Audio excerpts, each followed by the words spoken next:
Kalimera, Kalispera, what time you're watching This Is Mappa. I'm Stel, and I've got a very, very special guest from the Orient Outlook Podcast. Steve, what's going on, mate? How you doing? All good, Stel. All good. Thank you for having me on the podcast, and really excited to talk about the Orient and learn a bit more about Pafos, that fixture's come out of nowhere.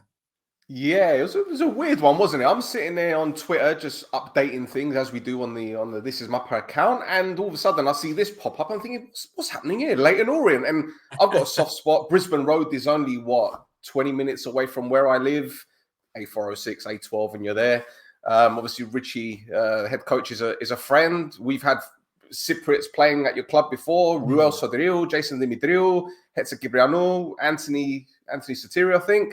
So there's that Cypriot thing with Leyton Orient, and we've got a few players in the academy as well. So I thought, I need to get in touch with someone that knows about the club, and here you are. So thank you. We'll do our best. So tell me about this club of yours. I know there's a long history. We're going, 1800s, something along the lines. But give me some recent news that people might not know about. Well, the club is just coming off a heartbreaking playoff final defeat, where last year we defied expectation. We made it into the playoffs. The future is looking bright. We have had our ups and downs over the last 10 years. I think it's fair to say since the podcast started, we've seen 2 relegations. We've seen 2 league titles. We've seen a manager pass away in the most unlikely of circumstances in Justin Edinburgh. We've seen amazing players come. We've seen amazing players go. We've seen not so good players come and not so good players go. Got really, really close, like I said, to the championship in the summer, and just fell short at the final hurdle, which, I guess there's 2 ways of looking at it. You can say, what if we made it? But at the same point, you go, well, what an amazing season it was when you're in a league with your Boltons and your Barnsleys and your Huddersfields and your Rotherhams and little Leyton Orient, whose ground only holds just over 9,000. I've got barely any kind of transfer kitty in comparison to Wrexham, Stockport, Birmingham City of the same division. So to get where we did was fantastic. We got a good young squad, or had a good young squad last year. I believe we have one of the brightest managers in the EFL in Richie Wellens, who's done a fantastic job in the 2.5 years he's been at Leyton Orient, and he's just signed a new contract. We've got a new owner who so far has spoken of his desire to get us into a new stadium, to take the club forward, to make it sustainable in the championship. So after, a really difficult kind of 3 years at the back end of the 2010s, where the club almost went out of business, we kind of sit here today, mid 2025, and things are looking bright. Although I was saying to you, Stel, before we started recording, it's because of the playoff final, it's all a bit weird. Everything's kind of been delayed by 2 or 3 weeks, and football waits for no one. And we saw this when Justin passed away, where you need time to grieve and move on, but football doesn't, because every other club is moving on doing their business. And while we've kind of sat still, you've got clubs like Huddersfield and Bolton who've already made like 3 or 4 transfers, whereas we haven't made those moves yet. So I think there's a few fans who would probably say it's a bit concerning we haven't gone and made some signings yet. There's probably fans like me who go, well, let's see what happens. It's going to take time. Richie's committed his future to the club by signing a 3-year deal. There's obviously going to be a lot of turnover of players. So let's see where we end up. But it's been an amazing 2 years since we've been back in League One, and an exciting future beckons, hopefully. Well, for sure. And, you mentioned these clubs with a shit ton of money, and you guys have got these new owners coming in. Are you optimistic about it? Because I know when I speak to football fans of clubs who have got new owners coming in, they're always like, oh, we don't know about them. Are they football people? Are they going to take the club soul and rip it out? Because look, Leyton Orient have been around since like the 1800s, was it 1881? And then you changed your name in 46, wasn't it? 1946. This is a club steeped in football history, especially London history, like East London. There's effectively 2 teams in East London, really. Let's get it right. Yeah. So, and Brisbane Road is again near Walthamstow Dogs, right? I know it's not there anymore. But when you had this news of these owners, are you thinking, they got money, we're going to move forward? Or is it like, we don't really know about them?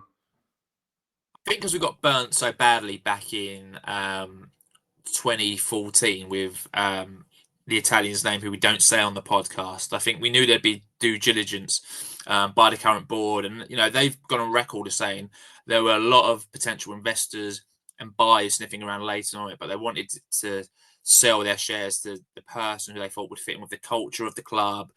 And it's not like someone's come in and said, I'll give you a couple £1 million for Orient. There's been numerous discussions with David Gandler, who is the new chairman, an investor. He's met Nigel and Ken numerous times. He's already met a number of fan groups and fan media as well already, which is something the club have done really well over the last kind of 5, 6, 8 years, to be fair, in terms of being really communicating with the fan base and kind of really engaging in what the fan base wants. So had this been maybe a different board, I'd maybe be more concerned. But I think as it stands, no, I'm not concerned. It'd be the right man. I think long gone are the days where someone's going to buy a League One football club, or if they've ever been those days, apart from Birmingham City, and suddenly you're going to find yourself buying players for 5 million, 10 million. We're not going to be making stupid transfers. They've already said they're going to manage it from a sustainability point of view. So I don't expect we'll be throwing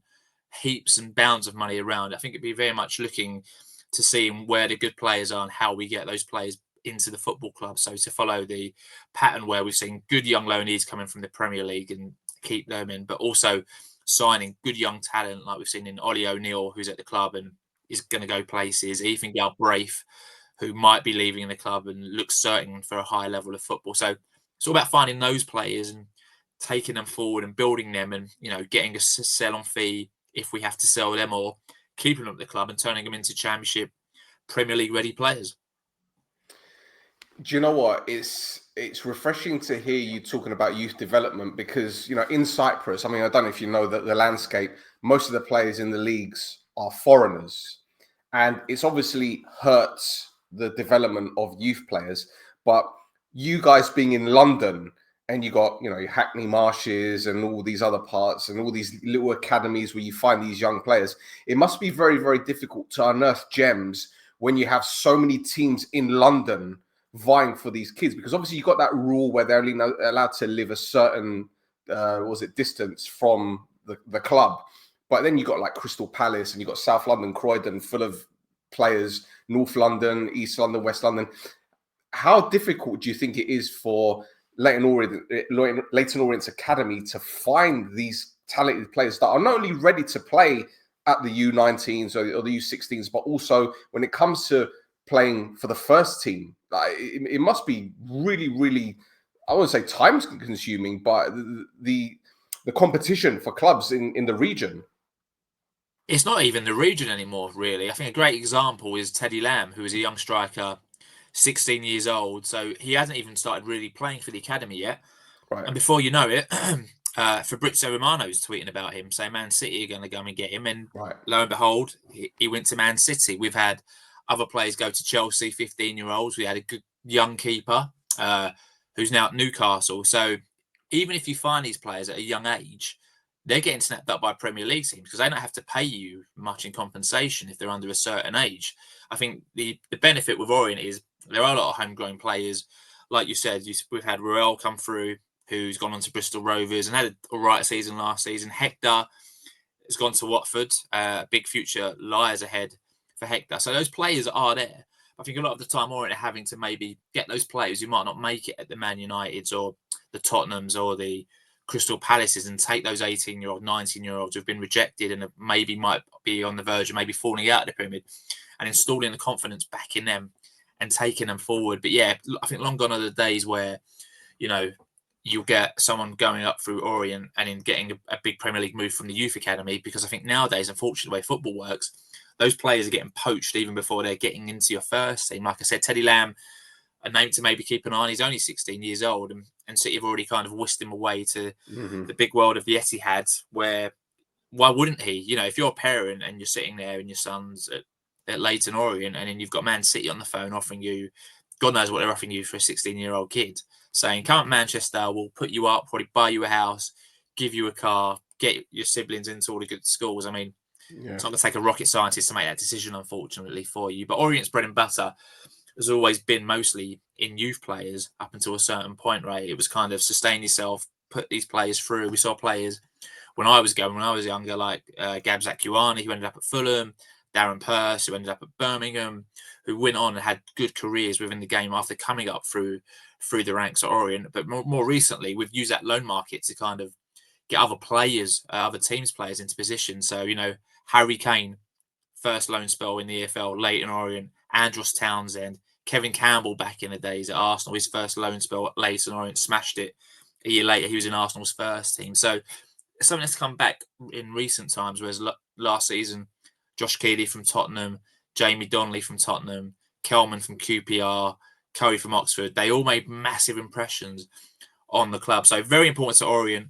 There has been news that we are introducing next season an under-21s team, which we haven't done since the current board had ownership. So that is kind of a pipe route to get these younger players playing some more football at a more competitive level. So that can only be a good thing for Orient, and that we might see the benefits of that labour within the next couple of years. So very important to a club like Leyton Orient.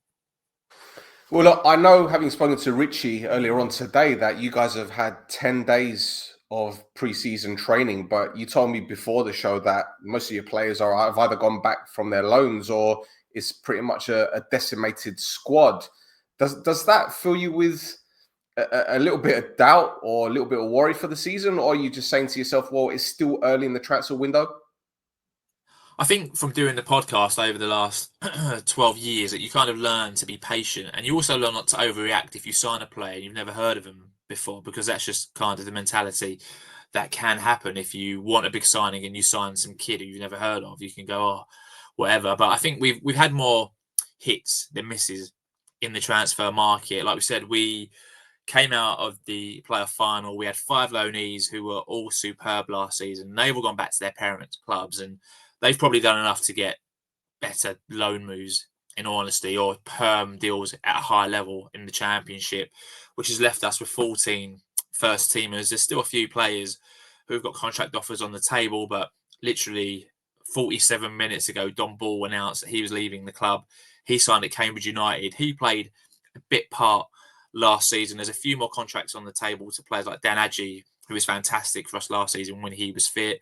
Omar Beckel was the same. He was sensational. So hopefully a few of those players will stay. But it's a big, big reward that Richie Wellens has got, and complete faith in Richie Wellens and the transfer committee. It might not all happen straight away. I mean, the transfer deadline day is the end of August, beginning in September, right? And we're mid to late June. So there's still a lot of business that can go. I guess the fans' frustration is every season we seem to act quite late and be quite reactive to what happens at other clubs before we make our moves. So that can work in your favour. It can not. Obviously, it's better to get those players in sooner rather than later. But obviously, with the Club World Cup going on, with the under-21 international tournament going on, everything's getting pushed back. So, I've seen a lot of other clubs making signings. I've got to say, I'm not envious of most club signings as it stands, although there's a lot of business going on. Stephen has been quite active. Wigan have just signed Paul Mullin, who would have loved at Orient, but he's a Wigan boy. He's like around the Liverpool area. So he's never coming back down to London where he can go closer to home. So at the moment, not too disheartened. If you asked me this time next month and we still hadn't made a signing, I'd be a bit more on the fence about it. But they'll come. They'll come. But, I think Richie has gone on record saying 8 players. I think we probably need a few more than 8, given some of the players who have left the club, who've been offered contracts. So that's going to be a very interesting summer at Leyton Orient. For sure. And speaking of the summer, Pafos in Marbs, which again is a random one. It really is a random one. I know Pafos are facing Wimbledon first, I think, and then Leyton Orient, which again is just random because we're used to seeing Cypriot teams go to Serbia or Latvia or Bulgaria for pre-season, and then they go to Spain, and then it's Leyton Orient. And here's me thinking, what is this all about? Because no disrespect to the opponents, right? Because Pafos aren't a big club in comparison, but you're thinking there must be something else happening with this because it's so random. And when you think of Mr. Dubov that owns Pafos and his relationship with Steve Parish and him used to own Portsmouth, and obviously Cristiano being the sporting director, having links with Watford, there seems to be this kind of British connection here. We spoke before about the new owners of Leyton Orient. What can you tell us about them, and maybe if there's a potential link there with Pafos? I don't know. Well, like you said, the club have been to Spain in the last couple of years. They call it warm weather training, where they'll do a week's training camp and that'll end in a match against another team. So we've seen us do that a couple of times. Most of the time, it's against another English club. I think we played Italy B quite a while ago, which was random, but I think that was under the previous regime. So it's not unusual for Orient to end up in somewhere foreign and abroad. They like to engage with the fan base. Just like I said before, a small amount of fans will go out there, spend a couple of days out there. They get to meet Richie and the players, which is always a great night to ask questions and just to socialise with the players, and then go to see the game and come back. So that aspect isn't really that different. But like you said, I guess the Cypriot opposition, I don't remember the last time we had a Cypriot opposition. You've mentioned Watford. We are playing Watford in our final home pre-season friendly on the 26th of July. So maybe there's something within that. You mentioned Steve Parish, and I know David Gandler and Steve Parish have had communications that they know one another. I don't know how well they know one another, but well enough that there is maybe a link there going on. So maybe there's more to it potentially, but it'd be a good game. It's great for fitness. I think you'll see a different team in both halves from Orient, more than likely, where you'll see the team come out, and maybe they'll even split the halves up. I think when we've gone out, they put sometimes the games into thirds to get everyone fit and to get as many players on the pitch as they can due to the temperature out there as well. So it'll be an interesting game, and by that point, hopefully, we'll be fit and ready and competitive to give you a game. But yeah, no idea where this kind of connection has come from. I mean, you've said Wimbledon are out there playing. That was news to me, right? So for all I know, we might even play Wimbledon in behind closed doors friendly, because that has happened before when we've gone abroad. So there might be more to it than that. Obviously, Wimbledon got promoted earlier this year, didn't they? So they're a League One club as well. So maybe there's a few doors opening through that route as well. But it'd be an interesting game. I think both teams will obviously try their hardest to win it. I think Richie will always come out and say in pre-season, it's not so much the result. It's about the bringing on the fitness and the conditioning of the players. And again, it'll be the first time for a lot of these fans who will see kind of, I guess, the higher profile rivals play, because I imagine this one will be like a very strong first team, as much as it can be at this point in pre-season when we end up playing you. So it'd be interesting, man. I'm looking forward to it. I think the club will get it on YouTube as soon as they can. And I need to see this. I need to watch this. I don't think Pafos are going to show it. Well, maybe they might do. I don't know. But I need to watch this game for sure. But yeah, I mean, no, I couldn't tell you what I think the Orient lineup will look like, because, like I said, as it stands, we have no established goalkeeper, no established left back, no number 9 up top. Number 7 is fantastic, Dan Adji, but at the moment hasn't signed a new contract. So I could speak about how we might line up, but I think it will all be redundant by the time we actually get on the pitch, because I think it could look like a very different Orient team on the day. Yeah. Well, what I will say about Pafos is that recently they have been very, very good at creating relationships with other clubs. I mean, I mentioned Watford. They've got a relationship with Atalanta. They've got a relationship with Sevilla. They had a member of staff from Ajax go to their training facility to give a seminar. So they're very open to these new things. But with Pafos, their situation to Leyton Orient is completely different. I mean, 2 weeks after that friendly game, they've got a Champions League qualifier. They won the league for the first time in their history. Yeah. So they won the league for the first time in their history this season just gone. And when you look at the money that they've spent on players, I mean, I mentioned to you before that Jason Puncheon was out there. They had Cameron Toshak as head coach for a bit. They had Michel Salgado as head coach for a bit. But their current squad is full of internationals. They've got a Croatian goalkeeper who's the third choice of the national team. They've got Ivan Sunic, who joined from Birmingham City. When was it? I think it was last summer. He joined them from there. My friend Vlad Dragomir, who was in Arsenal's academy, is now Romanian national team international. So they've got players dotted around that they've signed from various clubs, but it's their under-19s that have impressed me most. They've won 3 titles in a row, although most of their players are foreign nationals, because what they do is when you've been in Cyprus for 6 years, you get a passport. So they've got a lot of non-EU players there. So I'm assuming that they're trying to make them EU nationals, so that when they do, get better, improve, and their value goes up, they can sell them, and it's easier to sell within the EU rather than outside of the EU, or if they're non-EU players. So this friendly fixture is it's random, but it's interesting as well, because you got Leyton Orient, which is, look, I'm not trying to be patronizing here, but for me, they're a big club. because of their history, because everything that, again, I'm a London boy as well, so I respect a lot of the London clubs. And then you see Pafos, who've been around for 10 years, because they were two clubs at first in Pafos. There was two, and they merged them together to make one, and then they were taken over in 2017. So effectively, they've only really been in and around the top league for about, 8 years, if that. So they don't have much history in terms of titles. They won one league title. They won one cup, which was a previous season. Their head coach was Unai Emery's assistant for many years. So he's won a whole heap of trophies, and, winning 2 trophies in the past couple of years has been incredible. But, their marketing's been great. Their branding's been great. They're very open to, as I mentioned, collaborating. So it wouldn't surprise me if maybe further down the line, we might have more friendlies between the two teams, and maybe some more players coming and going. You just never know. You just never know. Yeah, it sounds exciting. I knew obviously you'd won. Pafos had won the championship. They're not my team. I know. I keep saying. I apologise, but yeah, it's interesting to think.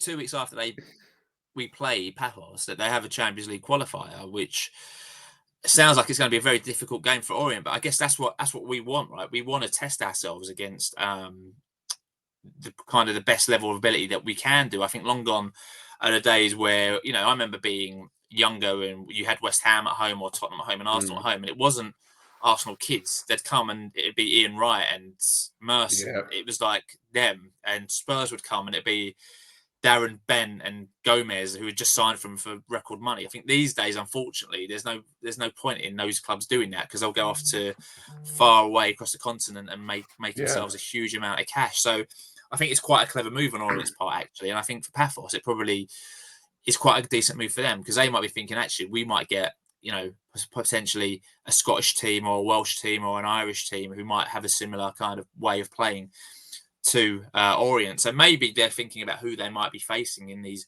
preliminary rounds of the Champions League, because like I said, the Welsh teams, the Irish teams, they're on the qualifiers as well. So maybe they're trying to tick off maybe a style of football.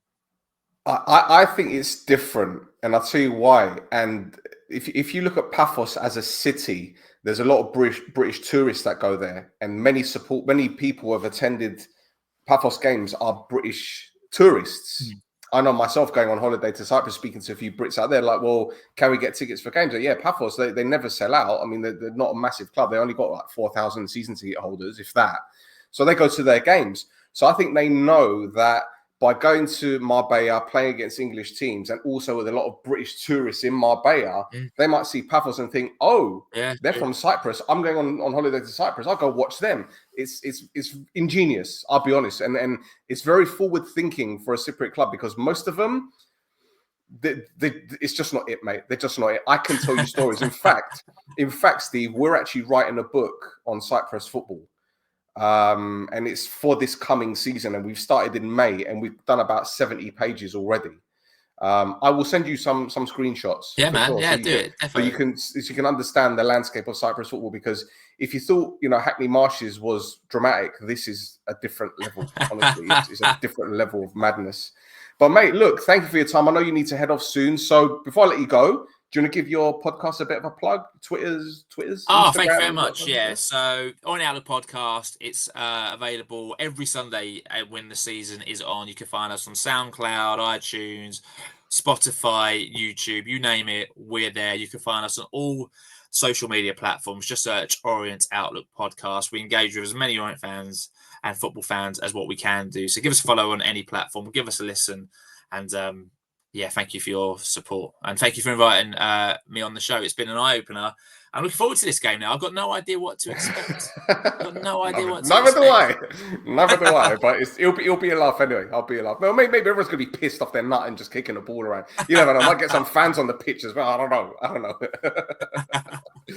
Well, boys and girls, thank you for tuning in. Really appreciate it. The links are in the description, and we'll be back very soon. So until next time, adios.